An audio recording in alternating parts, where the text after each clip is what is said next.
think we lawyers, we assess so many things. In an environment we work in, with the people we work for, with the case scenarios we work for, you find some domestic violence issues. I'm speaking for the women out here that make you assess and probably look at the person you're going to date or to marry. You assess them. You put them like to a test. And you think of the what ifs. I'm talking about the women, not talking about the men, because men have their own issues as men. Because mostly say but they want to have so many women at the same time. That also comes to a kind of personality you are.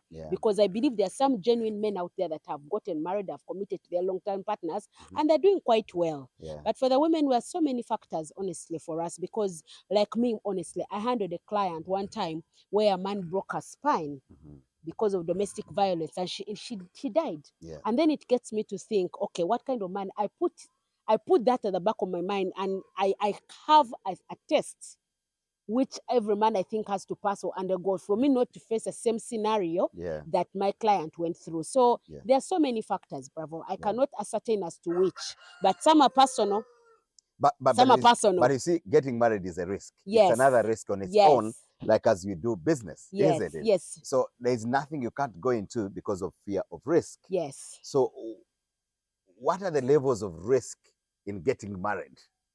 The levels of risk, is the risk too much to you as a person who has been through court, has been all through different litigation processes and mediation processes of divorce? Yes.